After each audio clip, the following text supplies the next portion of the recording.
जी नमस्कार, मैं वीरेंद्र कुमार स्वागत करता हूं आपका सचिन एकेडमी यूट्यूब चैनल पर। तो आइए मेरे प्यारे बच्चों, हम आपके लिए लेकर आए हैं KVS PRT complete batch. KVS complete batch, इसका मतलब हुआ कि 180 क्वेश्चंस 180 मार्क्स की फुल तैयारी के साथ, 180 क्वेश्चन 180 मार्क्स की फुल तैयारी के साथ, और इसी के साथ हम लेकर आए हैं आपके लिए फ्री टीजीटी जनरल पेपर। यानी कि अब आपको इस बैच के साथ जो है टीजीटी जनरल पेपर की तैयारी भी फ्री में कराई जा रही है, जिसके 80 क्वेश्चंस की तैयारी हम करेंगे इसी के साथ। 80 क्वेश्चंस की तैयारी हम इसी के साथ करेंगे। और इस बैच में आपको क्या मिलने जा रहा है? आपको मिल रही हैं live classes plus recorded classes, उसके साथ आपको मिल रहे हैं वीडियो या क्लास पीडीएफ आपको उपलब्ध कराई जाएंगी। इसके साथ ही आप किसी भी तरह का किसी भी क्लास से रिलेटेड आपके सारे डाउट क्लियर किए जाएंगे इस बैच पर। और इसकी हमने फीस रखी है मात्र 990 रुपए में। ये कंप्लीट बैच आपको मिलने जा रहा है, KVS PRT complete batch plus TGT general paper. 990 रुपए की फीस में आप ये परचेज कर सकते हैं। तो मेरे प्यारे बच्चों, ये बैच आपको परचेज कैसे करना है? तो उसके लिए आप अपना फोन उठाएं, गूगल प्ले स्टोर में जाएं और गूगल प्ले स्टोर पर सर्च करें सचिन एकेडमी ऑफिशियल ऐप। उसे अपने फोन से डाउनलोड करें, इंस्टॉल करें, और उसके बाद आप ये सारी चीजें जो है आप वहां से परचेज कर सकते हैं। आप उन्हें देख सकते हैं। किसी भी तरह की जानकारी के लिए आपको सचिन एकेडमी ऑफिशियल ऐप को डाउनलोड करना होगा, इंस्टॉल करना होगा। और मेरे प्यारे बच्चों, KVS complete batch plus free TGT batch मात्र 990 रुपए की तैयारी में बेस्ट फैकल्टी के साथ आपको दिया जा रहा है। ये फीस आप अगर कंपेयर करेंगे तो बहुत ही कम फीस रखी गई है, ताकि आप सभी बच्चे इसे अफोर्ड कर सकें। और इसी फीस में आपको बेस्ट फैकल्टी के साथ जो है क्लास अवेलेबल कराई जाएंगी। तो मैं फिर बोलता हूं कि सचिन एकेडमी ऑफिशियल ऐप को प्ले स्टोर से डाउनलोड करें, और डाउनलोड करने के बाद इंस्टॉल करें, और वहां से आप सभी जानकारी प्राप्त कर सकते हैं, प्लस ये बैच परचेज कर सकते हैं। इस वीडियो के डिस्क्रिप्शन लिंक में भी इस ऐप का लिंक रखा गया है, आप वहां से भी इस ऐप को डाउनलोड कर सकते हैं। डाउनलोड करने के बाद आप जो है बैच को परचेज कर सकते हैं। तो आइए इसी के साथ जो है मैं अपने विषय सामान्य हिंदी के सिलेबस की बात करता हूं। तो चलिए मेरे प्यारे बच्चों, आगे बढ़ते हैं। तो पहले मैं डिस्कस करता हूं कि हिंदी का सब्जेक्ट, यानी कि जो हिंदी सब्जेक्ट है उसका सिलेबस क्या रखा है आपका। तो सिलेबस की बात करते हैं। जैसे कि आप देख रहे हो, पार्ट फर्स्ट में जो आपकी हिंदी रखी है, जनरल हिंदी रखी है, वो 10 मार्क्स की। कितने मार्क्स? 10 मार्क्स। अगर मैं इस 10 मार्क्स के सिलेबस की बात करूं तो इसमें आपका रीडिंग कॉम्प्रीहेंशन है। रीडिंग कॉम्प्रीहेंशन का मतलब अगर मैं बात करूं तो पठन कौशल है, पठन कौशल, यानी कि आपके रीडिंग कॉम्प्रीहेंशन से क्वेश्चन पूछे जाएंगे। अगर मैं इसकी बात करूं दूसरा टॉपिक, तो शब्द भंडार आप कह सकते हो या शब्दार्थ कह सकते हो, यानी कि शब्द भंडार। शब्द भंडार की अगर मैं बात करूं तो इसमें आप कह सकते हो कि वोकैब्स। अब वोकैब्स में आपकी जो है पर्यायवाची हो सकते हैं, आपके विलोम शब्द हो सकते हैं, आपके तत्सम तद्भव हो सकते हैं, आपके वन वर्ड यानी कि अनेकार्थी शब्दों के लिए एक शब्द हो सकता है, मुहावरे हो सकते हैं, या लोकोक्तियां हो सकती हैं। यानी कि आपकी नॉलेज को बेस देने वाले, आपकी नॉलेज को मजबूत करने के लिए आपकी वोकैब्स कितनी मजबूत है, शब्द भंडार से क्वेश्चन पूछे जाएंगे। इसके बाद अगर मैं बात करूं तो ग्रामर, जिसे हम बोलते हैं व्याकरण। व्याकरण के साथ उन्होंने कहा कि व्याकरण और उसकी प्रयुक्ति। अब प्रयुक्ति का मतलब हुआ, व्याकरण और प्रयुक्ति का मतलब हुआ कि व्याकरण को सीखने के साथ साथ उसके प्रयोग क्या रहेंगे। तो ये टॉपिक जो है हम इसमें देखने जा रहे हैं। और दूसरी चीज आप देखेंगे कि पार्ट 4 में जब आप बात करेंगे, पार्ट 4, तो पार्ट 4 जो स्पेसिफिक क्वेश्चन आएंगे उसमें, वहां आप बात करेंगे तो 20 मार्क्स में फिर आपको जनरल हिंदी देखने को मिलेगी। यानी कि 20 मार्क्स में 20 नंबर और 20 क्वेश्चन आपको जनरल हिंदी के देखने को मिलेंगे। अगर इन 20 मार्क्स का आप सिलेबस देखें तो बड़े अच्छे से जो है डिफाइन किया गया है। उस सिलेबस की अगर मैं बात करूं तो आप पहला टॉपिक देखोगे, हो सकता है जिस तरीके से जो है उसमें दिया है नोटिफिकेशन में, मैं उस क्रम में ना रखते हुए अलग अलग क्रम में तोड़ के लिखूंगा। आपकी सुविधा के अनुसार या अपनी जो है सुविधा के अनुसार, ताकि आपको समझाना, आपको पढ़ाना और बेहतर हो सके। तो इसमें हम बात करते हैं, सबसे पहले उन्होंने है संज्ञा, संज्ञा पूछा है। और संज्ञा की जब वो बात कर रहे हैं तो आप संज्ञा टॉपिक के सामने देखोगे तो वो कहेंगे पहचान और उसके प्रयोग। यानी कि आपसे क्वेश्चन पूछे जाएंगे कि निम्नलिखित में से कौन सी भाववाचक संज्ञा है, निम्नलिखित में से कौन सी व्यक्तिवाचक संज्ञा है, या प्रयोग के आपसे क्वेश्चन पूछ लेंगे कि भाववाचक इस सेंटेंस में, वाक्य में किस संज्ञा का प्रयोग होगा। तो सभी टॉपिक में आप देखेंगे तो उसके सामने लिखा है कि व्यवहारिक प्रयोग और उसकी पहचान, यानी कि आपको संज्ञा की पहचान होनी चाहिए और किसी भी वाक्य में संज्ञा का किस तरह से यूज किया जाता है, उसका व्यवहारिक प्रयोग क्या है, वो आपको जो है अच्छे से आना चाहिए। संज्ञा के बाद आप देखेंगे, यानी कि किसी भी वस्तु, व्यक्ति, किसी भी स्थान का नाम, दुनिया में किसी का भी अगर नाम मैं कहूं तो वो संज्ञा है। ये तो हम टॉपिक सिलेबस जब कवर करेंगे किसी भी टॉपिक को तो वहां सीखेंगे, अभी हम केवल सिलेबस की बात करते हैं। इसके बाद आप देखोगे सर्वनाम, यानी कि संज्ञा के स्थान पर जो यूज होते हैं उन्हें हम सर्वनाम बोलते हैं। फिर आप सर्वनाम में बात करोगे तो सर्वनाम में भी इसी को तरह से मिलेगा कि हमें सर्वनाम की पहचान होनी चाहिए और हमें उनका वाक्यों में प्रयोग करना आना चाहिए। सर्वनाम के बाद अगर आप बात करें तीसरा टॉपिक, तो आप देखेंगे वहां विशेषण आपको मिलेगा, एडजेक्टिव मिलेंगे, विशेषण।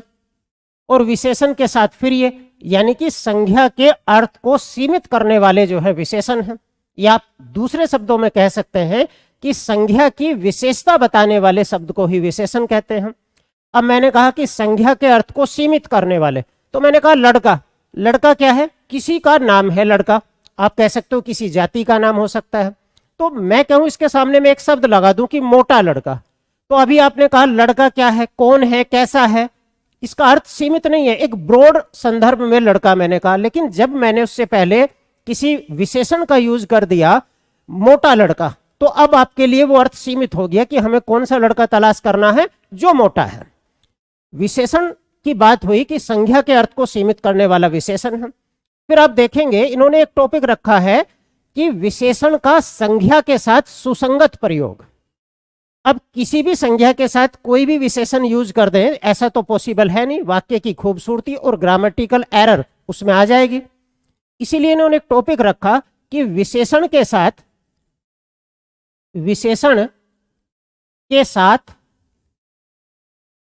संज्ञा का प्रयोग, और संज्ञा का प्रयोग में भी क्या लिखा, सुसंगत प्रयोग। सुसंगत का मतलब होता है सु माने अच्छा और संगत माने उससे मेल जोल करने वाला, यानी कि अच्छी तरीके से मेल जोल करने वाले को हम क्या बोलते हैं, सुसंगत। तो विशेषण के साथ संज्ञा का क्या प्रयोग हो ये उन्होंने पूछा है। तो मैंने पहला टॉपिक बताया संज्ञा, फिर सर्वनाम, फिर विशेषण, फिर विशेषण के साथ संज्ञा का प्रयोग। इससे आके नेक्स्ट टॉपिक देखते हैं, पांचवा टॉपिक।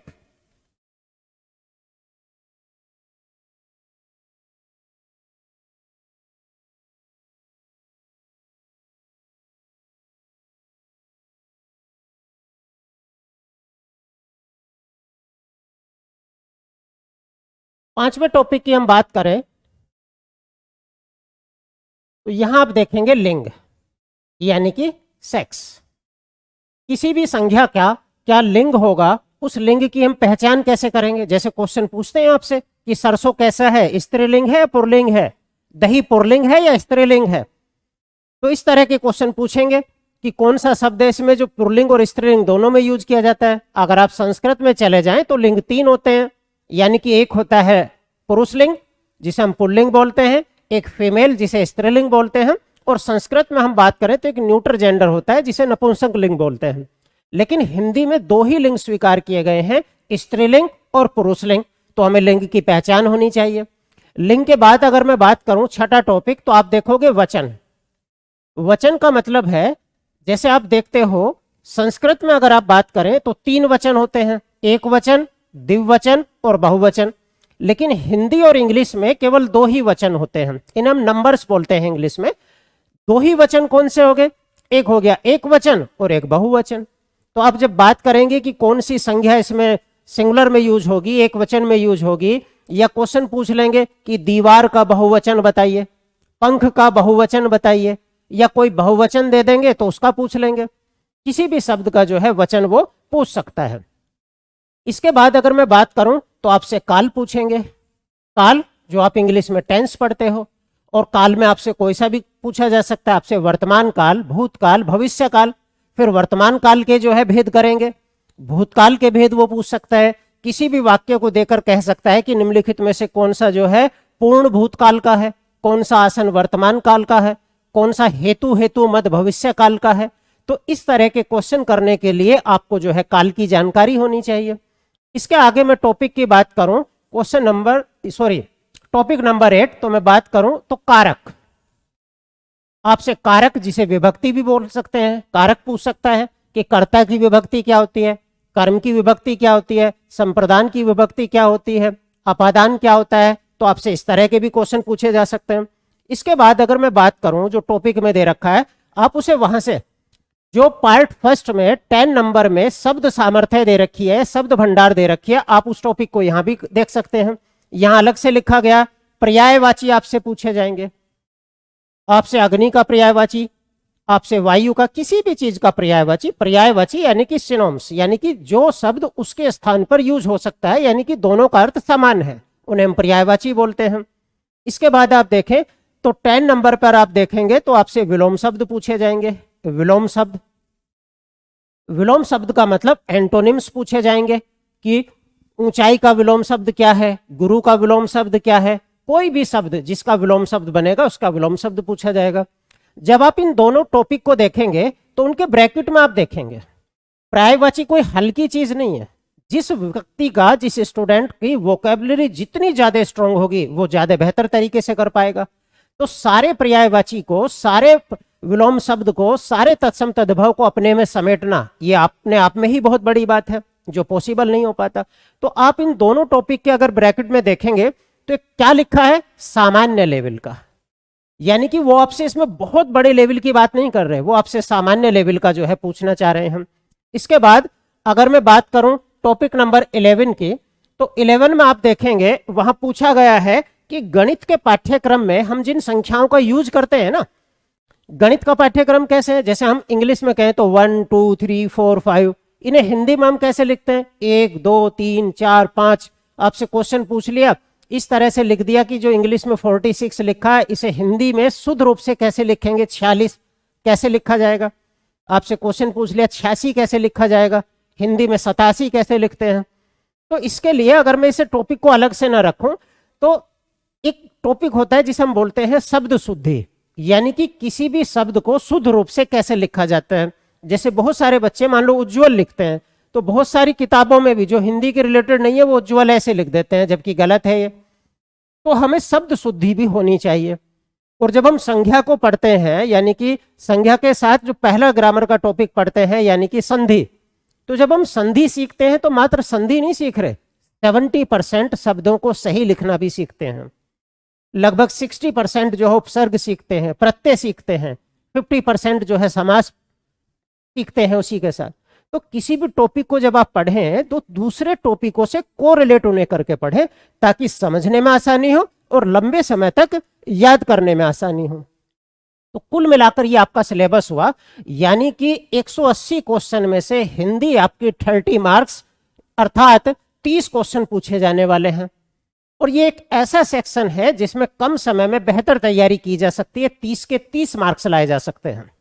अगर एक भी मार्क्स छूटता है तो वो आपको जो है नुकसान उठाना पड़ेगा, खासकर उन बच्चों को जो कोई और विषय में कमजोर है या कोई और विषय नहीं कर पाते। तो वहां की पूर्ति जो है हम कोशिश करेंगे कि 30 के 30 क्वेश्चन हमारी पकड़ में हो।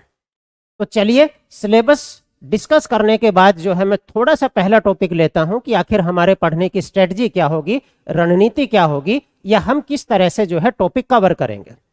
तो आप ये मान लीजिए कि एक टॉपिक की शुरुआत करते हैं थोड़ी सी, कि हम कहां से शुरुआत करेंगे। तो जब हम व्याकरण पढ़ते हैं, अगर मैं अपनी क्लास की बात करूं तो हम इस तरह से रखेंगे, अगर हम लगातार व्याकरण पढ़ें तो वो भी बोझिल हो सकता है, क्योंकि व्याकरण में हमें बहुत सारे नियम सीखने पड़ते हैं। मैं पूरी कोशिश करूंगा कि नियम याद करवाने का तो चक्कर ही हट जाए, पूरी तरह से क्लास में हो व्यवहारिक रूप से, बिना रट्टाफिकेशन के, सारी चीजें समझ के। लेकिन फिर भी किसी भी विषय को, व्याकरण हो या कोई भी, लंबे समय तक पढ़ने से वो बोझिल हो सकता है, वो हमें बोरिंग लग सकता है।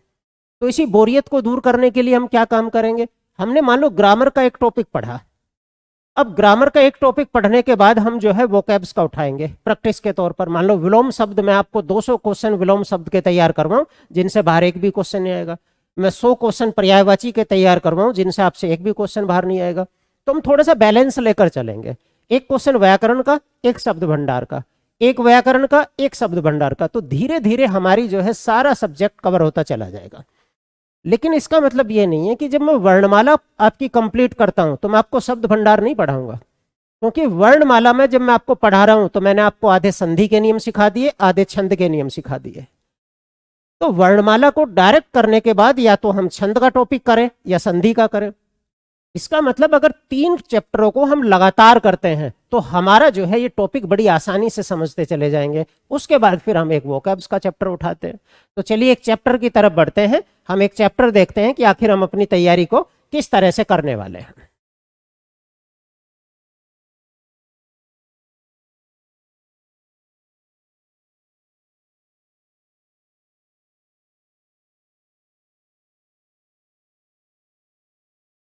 जैसे व्याकरण से ही शुरू करते हैं।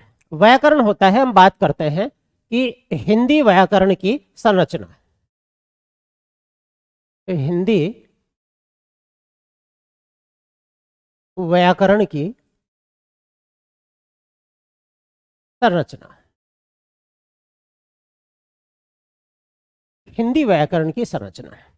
अब हम बात करें हिंदी नहीं, किसी भी भाषा के व्याकरण का अगर अध्ययन करना है तो 4 यूनिटों में तोड़कर किया जाता है। यानी कि किसी भी भाषा के व्याकरण का अध्ययन करने के लिए 4 इकाइयां हमें सीखनी ही सीखनी चाहिए, पढ़नी चाहिए। अब सवाल उठता है कि वो 4 इकाइयां कौन सी हैं, तो देखते हैं, आइए। अगर मैं पहली बात करूं तो पहली होती है जिसे आप बोलते हो ध्वनि संरचना। ध्वनि संरचना या ध्वनि व्यवस्था कह सकते हैं। दूसरी अगर मैं बात करूं तो इसे हम बोलते हैं शब्द व्यवस्था, यानी कि शब्द। तीसरी अगर मैं बात करूं तो तीसरी होती है पद संरचना, पद संरचना। और चौथी अगर मैं बात करूं तो होती है वाक्य संरचना। यानी कि किसी भी भाषा को सीखने के लिए व्याकरण के रूप में 4 यूनिट का हमें अध्ययन करना चाहिए। पहली हम बात करते हैं तो ध्वनि संरचना। ध्वनि संरचना को वर्ण संरचना या फोनोलॉजी या वर्ण व्यवस्था भी कहते हैं। दूसरी अगर मैं बात करूं, वर्ण व्यवस्था जाति वाली सिस्टम नहीं बात कर रहा मैं, वर्ण अक्षर वाली बात कर रहा हूं। तो यहां मैं बात करूं, दूसरा हमें शब्द व्यवस्था सीखनी पड़ती है। तीसरी आप बात करो पद सीखना पड़ता है, और चौथा हम बात करें तो वाक्य सीखना पड़ता है। अब थोड़ा सा टॉपिक शुरू करने से पहले मैं एक हल्का सा, जिसे नहीं पता है कि इन चारों में क्या डिफरेंस है, मैं बात कर लेता हूं। तो ध्वनि क्या होती है? ध्वनि भाई, किसी भी शब्द का जब आप उच्चारण करेंगे तो आपके मुंह से एक साउंड तो निकलेगी ना, ध्वनि तो निकलेगी ना। मान लो कहीं लिखा है ये कै, तो आपने इसका साउंड करा कै, तो वो क्या होगी? ध्वनि होगी। ध्वनि का मतलब क्या होगा? वो छोटी से छोटी ध्वनि या वर्ण जिसके और टुकड़े ना हो सकते हो। यानी कि अगर मैं बात करूं तो वर्ण क्या है? वर्ण को हम ध्वनि भी बोलते हैं और उसे कहीं कहीं अक्षर भी कहा जाता है, एक दूसरे के पर्यायवाची के तौर पर यूज होता है। यानी कि मान लो एक जो है ध्वनि कै होगी, एक जो है मैं होगी, और एक जो है लय होगी। तो ये अलग अलग 3 ध्वनियां होगी। तो ध्वनि क्या होगी? तो आप कह सकते हो मूल बेसिक जो वर्ण होता है जिसका हम उच्चारण करते हैं, जो हमारे गले से ध्वनि निकलती है, या आप कह सकते हो ऐसी अक्षर या ऐसा वर्ण या ऐसी ध्वनि जिसको और छोटा ना किया जा सके। यानी कि भाषा की सबसे छोटी इकाई जो होती है वो ध्वनि होती है। अब मैं इन तीनों शब्दों को, तीनों वर्णों को एक क्रम में रख दूं और मैं इन्हें जोड़ दूं, तो मैं क्या लिख दूंगा? कमल। तो कमल क्या बन गया? एक शब्द बन गया। यानी कि एक शब्द बन गया जिसने अर्थ देना शुरुआत कर दी, अर्थ दे दिया तो हम इसे शब्द बोलते हैं। अब मैं बोलूं कि मेरा कमल, मेरा कमल लाल है। अब ये मत कहना कि कमल कौन सा लाल है, मेरा कमल लाल है। अब आप देखोगे तो ये तो वाक्य हो गया। यानी कि शब्दों को जब हम इस रूप में रख दें कि वो स्वतंत्र हो जाए अपना एक अर्थ निकालने के लिए, तो वो वाक्य बन जाता है। तो पद क्या है? अगर शब्द को किसी व्याकरण के नियमों से बांध दें, अगर शब्द को व्याकरण के नियमों से बांध दें, या किसी वाक्य में जो सारे चारों अलग अलग शब्द लिखे हैं, अगर वो स्वतंत्र रूप से लिखा है तो वो शब्द है, अगर किसी वाक्य में यूज हो गया तो वो पद है। ठीक है, इतनी बात हुई। तो जब हम बात कर रहे हैं तो हम सबसे पहले पढ़ते हैं ध्वनि विचार या ध्वनि व्यवस्था।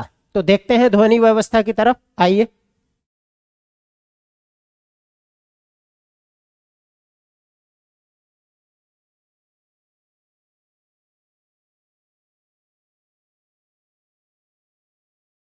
तो बात करें ध्वनि विचार या वर्ण विचार की।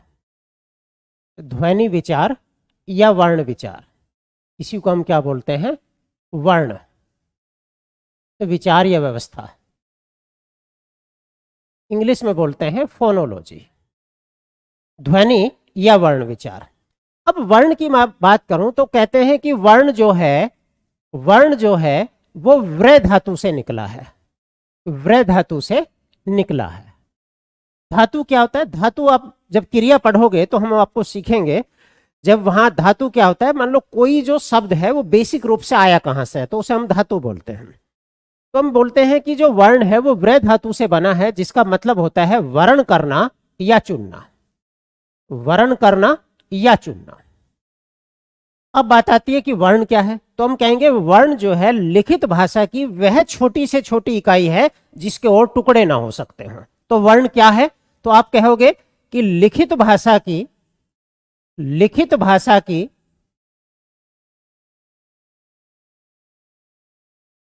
छोटी से छोटी इकाई है, छोटी से छोटी इकाई है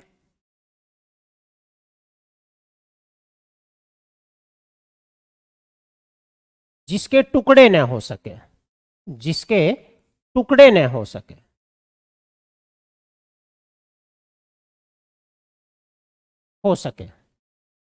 तो वर्ण क्या है? भाषा की छोटी से छोटी यूनिट है जिसके और टुकड़े नहीं हो सकते। इसका मतलब ये अनासवान है। तो अगर मैं बात करूं, वर्ण के लिए एक और शब्द आता है जिसे हम बोलते हैं अक्षर। क्या बोलते हैं? अक्षर। अक्षर को आप देखें, ए प्लस क्षर। ए का मतलब नहीं, नेगेटिव सेंस में यूज होता है, और क्षर माने जो नष्ट ना हो। यानी कि अगर मैं बात करूं तो अक्षर का मतलब होता है ए नासवान। ए नासवान यानी कि इसके और छोटे टुकड़े नहीं हो सकते। तो अक्षर और वर्ण को कहीं कहीं एक दूसरे का पर्यायवाची भी माना जाता है, कहीं कहीं जो है इनमें थोड़ा सा माइनर डिफरेंस भी होता है। जैसे वर्ण एक क्या है? उच्चरित ध्वनि है। तो अगर मैं बात करूं, जो बोली जाती है वो अक्षर है, जो लिखी जाती है वो वर्ण है। तो दोनों में इतना डिफरेंस है। आपने लिखा है कि लिखित भाषा की छोटी से छोटी इकाई जिसके टुकड़े ना हो सके वर्ण कहलाती है। तो अक्षर भी आप कह सकते हो कि अक्षर क्या है? उच्चरित ध्वनि है, वर्ण एक लिखित ध्वनि है। चलो, ये हमने बात कर ली। अब अगर मैं बात करूं कि वर्णमाला क्या होता है, फिर वर्णमाला जिसे आप अल्फाबेट बोलते हो, कि वर्णमाला क्या है।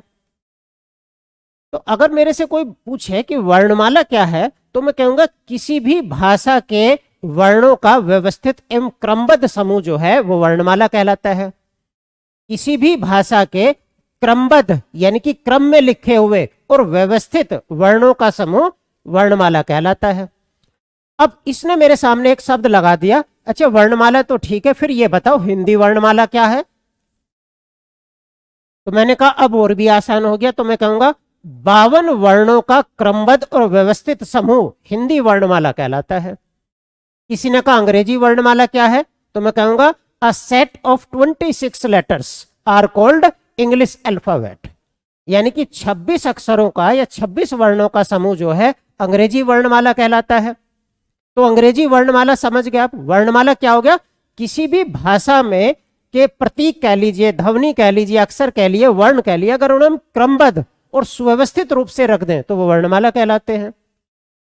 फिर एक सवाल आपके मन में यह आ सकता है कि अगर क्रमबद्ध रूप में ना रखें हम, मान लो जैसे हमने पढ़ा कै खे गे घे अंग, मैं तो ऐसे लिखता हूं इन्हें। मैंने लिखा गे अंग चे टे फे, इस तरह से रख लिया और ग्रुप बना दिया। मान लो 52 के 52 का ही बना दिया, तो यह वर्णमाला नहीं है, यह है वर्ण समूह।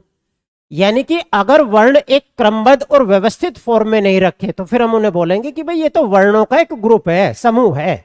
तो क्या डिफरेंस है वर्णमाला में और वर्ण समूह में? वर्णमाला उनका क्रमबद्ध और व्यवस्थित समूह है, जबकि वर्ण समूह उनका अव्यवस्थित बिखरा हुआ समूह है। बस उठा के रख दिए कहीं से भी ऐसे, ये ध्यान ही नहीं किया कि उस ऑर्डर में रखे हैं ये या नहीं रखे।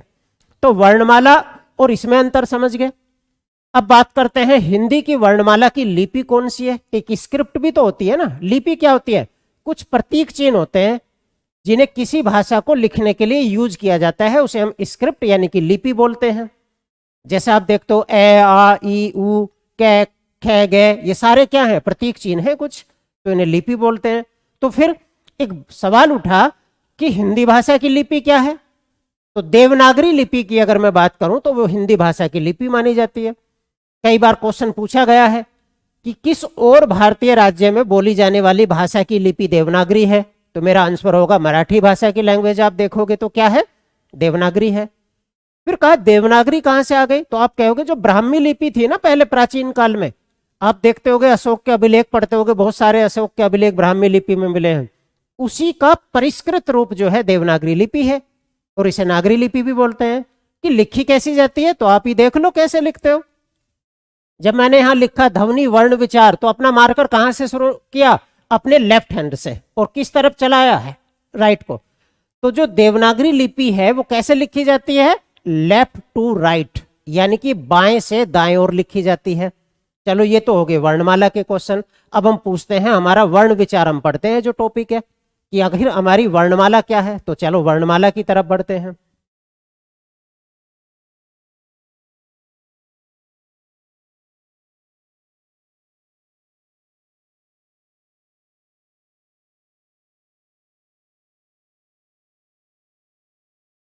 अब यहां बात करते हैं कि वर्ण कितने प्रकार के होते हैं। वर्ण कितने प्रकार के होते हैं। चलो वर्ण पर आ गए कि वर्ण कितने प्रकार के होते हैं। तो अगर आपसे क्वेश्चन पूछा जाता है वर्ण कितने प्रकार के होते हैं, तो मुख्यतः दो प्रकार के होते हैं वर्ण। तो कौन कौन से होते हैं? तो वर्ण की अगर मैं बात करूं तो मुख्यतः दो प्रकार होते हैं, मेनली दो प्रकार होते हैं। अगर वो अयोगवा और अनुस्वार को अलग अलग जोड़ रहा है तो कहीं बार तीन भी मान लेते हैं, तीसरे में मान लेते हैं। लेकिन इसका आंसर 2018 वीडियो परीक्षा में एक क्वेश्चन पूछा गया कि वर्णों के कितने समूह होते हैं, उन्होंने आंसर मारा उसके 4। लेकिन बाद में जब रिवाइज आंसर की आई तो उसके प्रकार माना गया, जो आंसर माना गया वो माना गया 2। तो वर्ण कितने प्रकार के होते हैं? 2 प्रकार के होते हैं। तो 2 कौन से? तो आप कहोगे एक तो होते हैं स्वर, स्वर यानी कि वोवल्स, और दूसरे होते हैं कॉन्सोनेंट यानी कि व्यंजन, व्यंजन। और आप पढ़ चुके हो कि हिंदी वर्णमाला की जब हम बात करें तो टोटल वर्ण कितने हैं? तो 52 है, 52 है। ये 52 तोड़ के हम पढ़ेंगे तब जब हम सारे स्वर और व्यंजन पढ़ लेंगे, फिर मैं आपको बताऊंगा। आपसे क्वेश्चन पूछते हैं स्वर कितने हैं? 11 हैं। संस्कृत में कितने हैं? 13 हैं। मूल व्यंजन कितने हैं? 33 हैं। कुल व्यंजन कितने हैं? 41 हैं। तो आखिर ये मूल व्यंजन का क्या चक्कर है, ये संस्कृत के स्वर का क्या मतलब है, हिंदी के स्वर का क्या मतलब है, ये सीखेंगे धीरे धीरे सारी चीजें। तो अगर मैं स्वर की बात करूं, स्वर, तो आप बोलते हो कि संस्कृत भाषा में तो 13 हैं। जो विसर्ग होता है और जो अंग होता है वो इसमें जो है विसर्ग स्वीकार किया गया है, संस्कृत में स्वर स्वीकार किया गया है। लेकिन हम बात कर रहे हैं हिंदी भाषा की, कि हिंदी में स्वर कितने हैं। तो सबसे पहले तो ये सवाल उठता है कि भाई स्वर हैं क्या, हैं क्या स्वर? अगर हमें ये पता चल जाए कि स्वर हैं क्या, तभी तो हम डिस्कस करें कि भाई कितने स्वर हैं, फिर इस परिभाषा पे कौन उतार रहे हैं। तो ध्यान से सुनना, हर पॉइंट में जो है क्वेश्चन है। तो मैं कहूंगा स्वर क्या है, एक तरह से वर्ण क्या है, ध्वनि। तो मैं कहूंगा सतत उच्चरित, सतत उच्चरित ध्वनि है, ध्वनि है। अब इसका मतलब समझो, सतत उच्चरित ध्वनि है यानी कि लगातार बोली जाने वाली ध्वनि है। आपने कहा ऐसे कैसे, बताओ समझाओ। तो मैंने कहा चलो ये मैंने लिखा ई, और ये चलो लिख दिया ऊ। अब आप इसका लगातार, जैसे योग करते हैं ना, आप करते हो ओम, तो ऐसे ही उच्चारण करो इसका। तो आप इसका उच्चारण क्या करोगे? ई। मान लो आपने 3 सेकंड बोला, ई बोल रहे हो आप, आपने ऊ बोल रहे ऊ। आप जितनी देर भी बोलोगे ऊ बोलोगे, लेकिन मैं अब आपसे एक शब्द देता हूं, इसका लगातार उच्चारण करो, बोलो आप इसे। तो आप कहोगे कै। शुरुआत तो कैसे हुई थी, लेकिन बाद में आप ए करना शुरू कर दिया, कै, बाद में ए आ गया। इसका मतलब यार ये तो लगातार नहीं बोला जा रहा, लगातार नहीं बोला जा रहा तो स्वर नहीं है। तो स्वर का मतलब क्या हो गया? लगातार सतत उच्चरित होगा, लगातार उच्चारण कर सकते हो आप बिना रोक टोक के, बिना किसी बाधा के। अब दूसरी डेफिनेशन पर चलते हैं। यह भी कहा जाता है कि यह स्वतंत्र ध्वनि है। इसका मतलब क्या है कि यह स्वतंत्र ध्वनि है। स्वर जो है स्वतंत्र ध्वनियां हैं, स्वतंत्र ध्वनियां हैं। तो इसका मतलब क्या है? इसका मतलब यह है कि स्वर का उच्चारण करने के लिए किसी अन्य वर्ण की जरूरत नहीं पड़ती। स्वर की ध्वनियां अपने आप में स्वतंत्र होती हैं, बिना किसी अन्य वर्ण की मदद के बोली जाती हैं, इसीलिए उन्हें स्वतंत्र ध्वनियां बोलते हैं। जैसे आपने देखा, कै का उच्चारण करने के लिए ए की जरूरत पड़ी। आप पै का उच्चारण करोगे तो पै, शुरू में तो पै बोलोगे लेकिन बाद में ए आ जाएगा। इसका मतलब स्वर की जरूरत नहीं पड़ती, स्वर तो स्वतंत्र ध्वनियां हैं। फिर तीसरी हम बात करें कि और बताओ इसके बारे में, तो हम कहेंगे जब हम किसी भी साउंड का, मान लो आपने कै लिख दिया, तो क्या होता है, किसी भी ध्वनि जब आपके गले से बाहर निकलती है ना, आपके फेफड़ों में जो हवा भरी हुई है, ये जब आपके कंठ से, तालव्य से, मूर्धन्य से, दंत से, ओष्ठ से निकलते हुए बाहर निकलती है ना, तो उसी को हम बोलते हैं कि ये ध्वनि है, वर्ण है। इसका मतलब जब हम किसी वर्ण का उच्चारण करेंगे तो फेफड़ों से जो हवा भरी हुई है वो हमारे गले से और होठों तक किसी न किसी अंग से टकराती हुई बाहर जरूर निकलेगी। जब हम उसका उच्चारण करते हैं तो वो गले से टकराएगी तो वो कंठ ध्वनि होगी, तालव्य से टकराएगी तो वो तालव्य ध्वनि होगी, मूर्धन्य ध्वनि होगी, दंत्य ध्वनि होगी, ओष्ठ ध्वनि होगी। तो कहा जाता है कि स्वर का उच्चारण करते समय किसी अन्य वर्ण की जरूरत नहीं पड़ती, या मैं कह सकता हूं कि किसी स्वर्ण का उच्चारण करते समय हवा बिना किसी अवरोध के बाहर निकलती है, बिना किसी अवरोध के बाहर निकलती है, कोई रुकावट नहीं होती।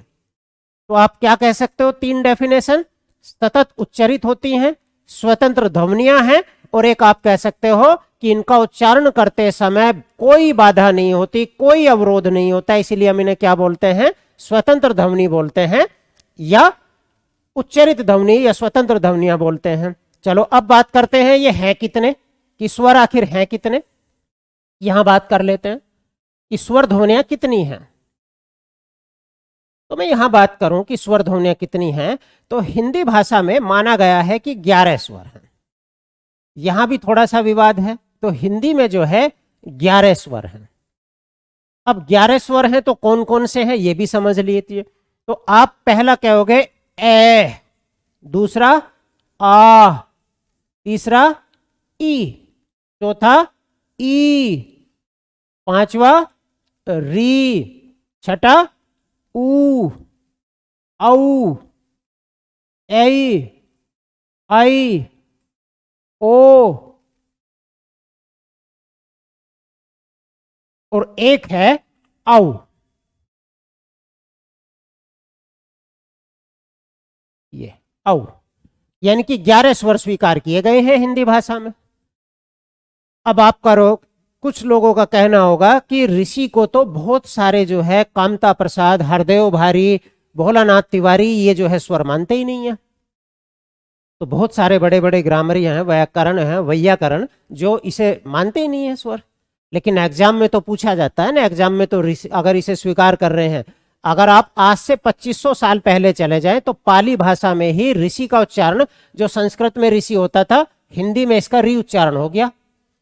आप देखो, जो ऋतु लिखी जाती थी, आजकल उसे ऋतु का उच्चारण जो है ऋतु हो गया है, ये ऋतु। लेकिन हमें ये स्वर मारना है, समझ गए? हमें ये स्वर स्वीकार करना है, क्योंकि अभी तक जो है सारे एग्जामों में इसे जो है स्वीकार शुरू किया गया है, माना गया है स्वर। तो ऋषि को हम स्वर ही स्वीकार करेंगे। अब एक बात और आती है यहां से, ये समझ गए कितने स्वर हुए? 11 स्वर हुए। आगे बात करते हैं। एक है आगत स्वर। क्या है? आगत स्वर। एक होता है आगत स्वर, बोलते हैं हम उसे आगत स्वर। आगत स्वर, ये क्या है? आगत स्वर। तो आगत स्वर को जो हम बोलते हैं, अगर हम आ पे जो चंद्र ये लगा दे ना, चंद्र, खाली चंद्र, चंद्र बिंदु नहीं, चंद्र बिंदु एक अलग चीज है। अगर खाली अर्ध चंद्र लगा दे तो उसे हम बोलते हैं आगत स्वर। और इस आगत स्वर को ग्रहित स्वर भी बोला जाता है। क्या बोला जाता है? ग्रहित स्वर, ग्रहित स्वर। अब आगत स्वर या ग्रहित स्वर क्यों कहा जाता है? मैंने कहा कि मूल रूप से संस्कृत के जो शब्द ऐसे के ऐसे ही हमने स्वीकार कर लिए वो तत्सम कहलाए, जो थोड़े बहुत चेंज के बाद स्वीकार किए वो तद्भव कहलाए।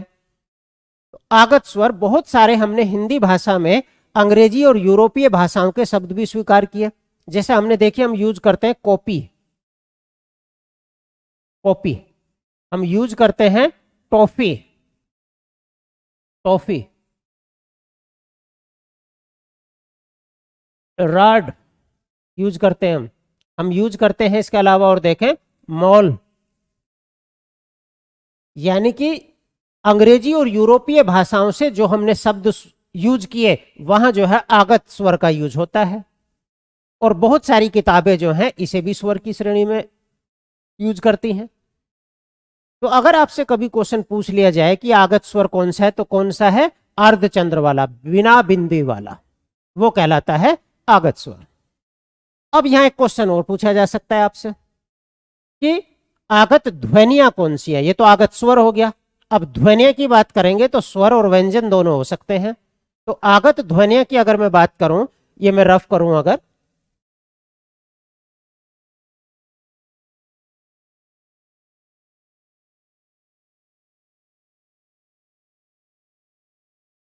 आगत ध्वनिया, आगत ध्वनिया,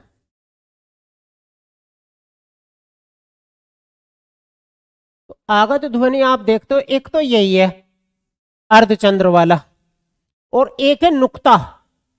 नुक्ता पता है आपको? नुक्ता, जैसे मान लो ये लगा दिया मैंने, कै के नीचे लगा दिया ये कै, जय के नीचे लगा दिया ये इस तरह से जय, पै के नीचे लगा दिया ये, है के नीचे लगा दिया ये, इसे हम बोलते हैं नुक्ता। ये भी हमने अरबी फारसी भाषा के शब्दों से उठाया हुआ है। यानी कि जिसमें नुक्ता लग रहा है वो अरबी फारसी भाषा का शब्द है। आप कहोगे इस नुक्ता का क्या मतलब है? तो बड़ा मतलब है। अगर मान लो मैंने ये ऐसे लिखा खुदा और एक लिख दिया नुक्ते वाला, तो दोनों का मतलब चेंज हो गया। ये खुदा जो है क्या है? ये ईश्वर है, भगवान है, गॉड है। और ये खुदा क्या है? खोदना है, गड्ढा खोदना है। तो खुदा का मतलब क्या होता है? खोदना। तो मैंने कहा आगत ध्वनियां कितनी हैं? तो आपने कहा दो। कौन कौन सी? एक तो आगत स्वर वाली, अर्धचंद्र वाली, और दूसरी है नुक्ता वाला। ठीक है, आगे चलते हैं। ये बात होगी स्वर की। चलो,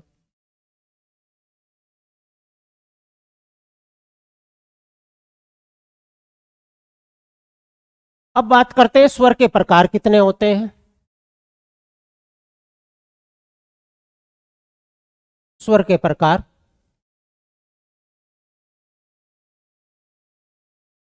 स्वर के प्रकार। तो अगर मैं बात करूं स्वर के प्रकार की, हम बात करें तो कई तरह से बांटते हैं हम इन स्वरों को। कैसे बांटते हैं? तो सबसे पहला जो हम इनका भेद करते हैं वो करते हैं कि किसी स्वर के उच्चारण में कितना समय लग रहा है। इसी स्वर का उच्चारण करते समय कितना समय लग रहा है, उस आधार पर भी हम बांटते हैं। या आप कह सकते हो, पहला जो हम बात करते हैं कि उच्चारण में लगने वाले समय, में लगने वाले समय, या इसी को हम क्या बोलते हैं? कालमान। कालमान क्या होता है भाई? किसी का उच्चारण करते समय कितना कालमान लग रहा है, या मात्रा के अकॉर्डिंग, मात्रा के अकॉर्डिंग कितने स्वर होते हैं। तो आप कहोगे 3 प्रकार के स्वर होते हैं। तो इस आधार पर देखें तो 3 प्रकार के स्वर होते हैं। कितने प्रकार के? 3 प्रकार के स्वर होते हैं। तो आपने कहा पहला कौन सा होता है? तो पहला होता है जिसे आप बोलते हो ह्रस्व स्वर, ऋस्व स्वर। दूसरा कौन सा होता है? तो आप कहोगे दीर्घ स्वर, दीर्घ स्वर। और तीसरा कौन सा होता है? प्लूत स्वर, प्लूत स्वर। तो मात्रा के आधार पर या कालमान के आधार पर या उच्चारण में लगने वाले समय के स्थान पर अगर मैं बात करूं तो कितने प्रकार के हुए? तो आपने कहा 3 प्रकार के। पहला हुआ ऋस्व स्वर, दूसरा दीर्घ स्वर, चौथा प्लुत स्वर। दरअसल प्लुत स्वर जो है हिंदी का कंसेप्ट नहीं है, ये संस्कृत का है। अगर किसी शब्द में प्लुत स्वर का यूज हो रहा है तो आप उसे तत्सम शब्द मानेंगे, वो संस्कृत भाषा का शब्द है। ठीक है, अब ऋस्व स्वर की बात करते हैं हम, तो इसी को हम जो है लघु स्वर भी बोलते हैं। क्या बोलते हैं? लघु स्वर। इसे हम लघु स्वर भी बोलते हैं। इसी को हम मूल स्वर भी बोलते हैं। क्या बोलते हैं? मूल स्वर। और क्योंकि चारों के चारों ऋस्व स्वर में एक मात्रा होती है, इसीलिए इन्हें एक मात्रिक स्वर भी कहते हैं। अब जब मात्राओं की बात आ गई तो छंद की बात आ गई। छंद में क्या खेल है? मात्राएं हैं। आपको मात्रा गिननी आती हो, आप छंद बता देंगे, कौन सा रोला है, कौन सा दोहा है, कौन सा चपैया है, कौन सा समैया है, कौन सा हरी गीति का है, कौन सा उल्लाला है। तो मात्रा गिननी आनी चाहिए। तो जो ऋस्व स्वर हैं उन्हीं को लघु स्वर भी बोलते हैं, उन्हीं को मूल स्वर भी बोलते हैं, और उन्हीं को हम क्या बोलते हैं? एक मात्रिक स्वर भी बोलते हैं। अब हैं कौन कौन से? तो आप कहोगे ए, फिर ई, फिर ऊ, और चौथा रे। ये है मूल स्वर। अगर मैं चार की बात करूं तो ये ऋस्व स्वर हैं, इन्हीं को लघु स्वर बोलते हैं, इन्हीं को मूल स्वर बोलते हैं, और इन्हीं को एक मात्रिक स्वर बोलते हैं। अब इनमें मात्रा देखो, स्वरों की संख्या होती है 11, लेकिन मात्राओं की संख्या होती है 10। तो कैसे? इसकी कोई मात्रा नहीं होती। मैंने लिखा, मान लो ये शब्द लिखा मयंक, मयंक, तो आप देखोगे इसमें कुछ मात्रा नहीं जुड़ रही। लेकिन अगर आप इसे अलग करोगे, अगर आप इसे अलग करोगे तो इसमें ए जुड़ रहा है। तो जो ए होता है उसकी कोई मात्रा नहीं होती, बाकी सब की मात्रा होती है। आप मान लो यही कर लेते हैं, नायक, नायक, तो आप देखो जब न से अलग करोगे आ को, तो आप देखोगे इसमें मात्रा जुड़ गई ये, और आ की मात्रा क्या बन गई? ये आ का डंडा, जबकि ए में कोई मात्रा नहीं थी। तो स्वरों की संख्या तो होती है 11, लेकिन मात्राओं की संख्या होती है 10। तो किसकी मात्रा नहीं होती? ए की मात्रा नहीं होती, बाकी सबकी मात्रा होती है। तो मूल स्वर कितने हो गए? 4 हो गए। अब दीर्घ स्वर की बात करते हैं। दीर्घ स्वर, अब दीर्घ स्वर जो है आप देखोगे तो दो समान मूल स्वरों से मिलकर बनते हैं या असमान मूल स्वरों से मिलकर बनते हैं, तो वो दीर्घ हो गए। अब दीर्घ हो गए तो आपने कही अच्छा जी, इनमें तो फिर 2 मात्राएं हो जाएंगी। हाँ, इन्हें द्विमात्रिक स्वर भी बोलते हैं। आपने कहा जब 2 मिल गए तो ये तो संयुक्त हो गए, तो बिल्कुल सही कहा इन्होंने, ये संयुक्त स्वर भी कहलाते हैं। आपने कहा छंद में जब 1 मात्रा होती है तो हम ऐसा साइन लगाते हैं, जब 2 मात्रा होती है तो ऐसा साइन लगाते हैं, और इसे गुरु कहते हैं। तो भैया इन्हें गुरु स्वर भी तो बोलते हैं। तो आपने कहा कि जो दीर्घ स्वर है ना, उन्हें जो है क्या बोलते हैं? हम उन्हें संयुक्त स्वर भी बोलते हैं, गुरु स्वर भी बोलते हैं। उन्हें हम जो है 2 शब्दों की संधि हो रही है, संधि स्वर भी बोलते हैं, और उनमें 2-2 मात्राएं होती हैं तो उन्हें द्विमात्रिक स्वर भी बोलते हैं। सारे इन्हीं के नाम है। तो हैं कौन कौन से? तो देख लो, आ जाओ कौन कौन से हैं। बाकी जो इन 4 के अलावा बचे वो सारे ये हैं, लेकिन फिर भी एक बार लिख लेते हैं। तो कौन से हो गए? उनके अलावा कौन सा बचा? तो आपने कहा आ बच गया। आ बच गया तो लिखो भाई दीर्घ स्वर में आ। ए यहां आ गया, आ वहां आ गया। तो आपने कहा ये तो आप कह रहे हो 200 मिलके बनेंगे, ये किससे बना? मिलके बना ना। ए में ए मिला दोगे या आ में ए मिला दोगे तो आ ही बनता है। तो ये 2 से मिलकर बना। 2 मात्रा होगी, संधि होगी, गुरु हो गया, संयुक्त हो गया, सब इन्हीं को बोलते हैं स्वर। फिर आपने कहा कि बड़ी भी होगा, फिर तो हाँ बिल्कुल है बड़ी भी। फिर आपने कहा तो फिर तो बड़ा ओ भी होगा, हाँ बिल्कुल है। फिर आपने कहा ए भी होगा, हाँ जी है। फिर आई हो गया, फिर ओ हो गया, और फिर औ हो गया, औ हो गया।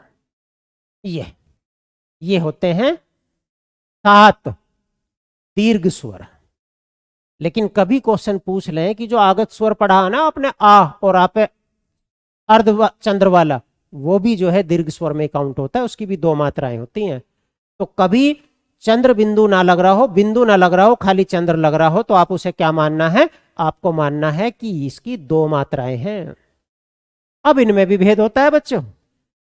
दीर्घ स्वर की बात करें, आपने कहा ये आ किससे मिलकर बना? तो आपने कहा या तो ए में ए मिला दो या आ में मिला दो, और सेम ही मिलाओगे ना तभी बनेगा ये।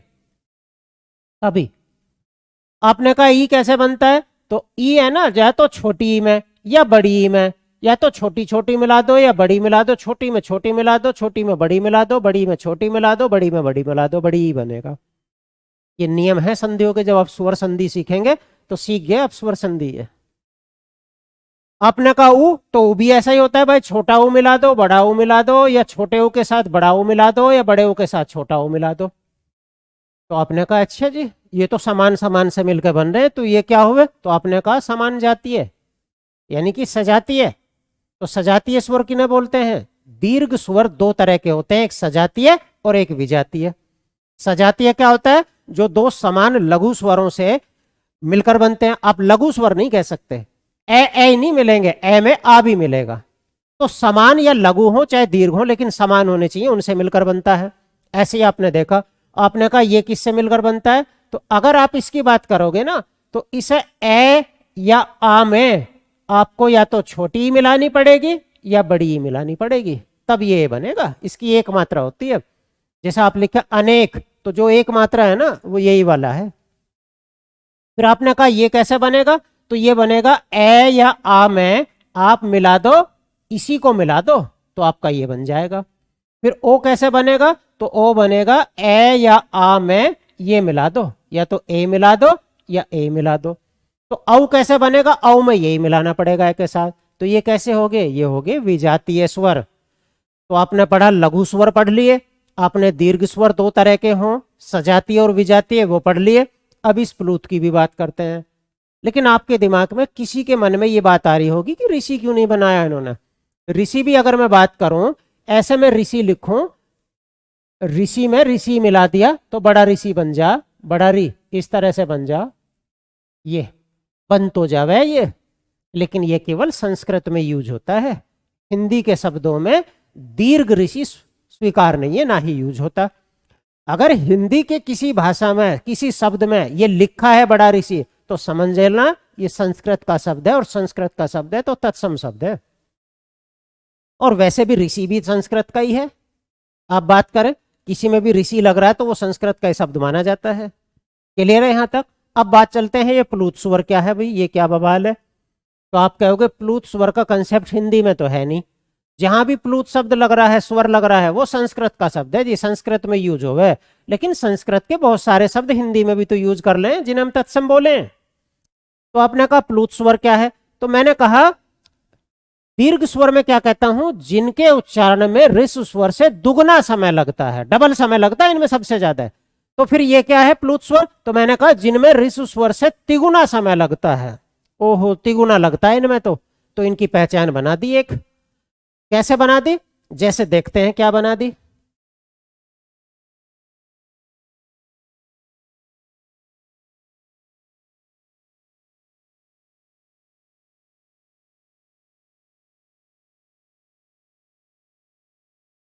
जैसा आप देखो ये शब्द लिखा है ओम, इस तरह से। अब ये मत कहना ओम वैसे लिखे हैं बड़ा ओ की मात्रा और ऊपर, मान लो ये लिखा। तो हम क्या काम करते हैं, जो दीर्घ स्वर होता है ना, दीर्घ स्वर होता है, उसके बाद पहचान देने के लिए जो है हम इस तरह से लिख देते हैं, तीन की तीना, इस तरह से तीन। ये होता है प्लूत स्वर। अगर कभी भी दीर्घ स्वर के बाद तीन संख्या लिखी हो हिंदी की तो वो होता है प्लूत स्वर। और ये ऐसा नहीं है, किसी में भी हो सकता है। जब किसी शब्द को चीखना हो ना, चिल्लाना हो, संगीत जबरदस्त वाले, म्यूजिक वाले, उनमें सब में जो है प्लूत स्वर का यूज किया जा सकता है। तो आपसे क्वेश्चन पूछे प्लूत स्वर में कितना समय लगा है, भाई ऋषु स्वर से तो तिगुना लगा है और दीर्घ स्वर से दुगुना समय लगा है, इसीलिए इन्हें प्लूत स्वर बोलते हैं। तो पहचान बनाने के लिए एक तीन को तीना लिख दिया इनके बीच में। और एक बात और याद रखना, प्लूत स्वर संस्कृत के हुए तो तत्सम भी होंगे, लेकिन एक बात याद रखना, प्लूत स्वर वाले जो शब्द होते हैं ना वो हमेशा अकारांत होते हैं। अकारांत का मतलब ए पे खत्म होते हैं। तो ये हमने पढ़ा कि स्वर जो है कितने प्रकार के होते हैं, कैसे कैसे स्वर हम करते हैं। अभी हम स्वर का उच्चारण भी पढ़ेंगे। तो ये सारी चीजें पढ़ने के लिए जब हम क्लास शुरू करेंगे और ये हमारी सारी क्लासें होंगे, तो मेरी पूरी कोशिश रहेगी कि जब हम कंप्लीट सिलेबस करेंगे तो 30 क्वेश्चन में से एक भी क्वेश्चन आपको ना छूटे। और जैसा कि सचिन सर आपसे वादा कर चुके हैं कि बेस्ट फैकल्टी लेके आ रहे हैं केवीएस पे, वो यानी कि एक बेस्ट टीम खड़ी करेंगे जो आपको बेहतर तैयारी के साथ कराएं और आपके सिलेक्शन को श्योर करें। तो चलो आज की इस क्लास के साथ ही मैं आपसे जो है विदा लेता हूं। अगली क्लास में फिर आपसे मिलेंगे। जय हिंद मेरे प्यारे बच्चों।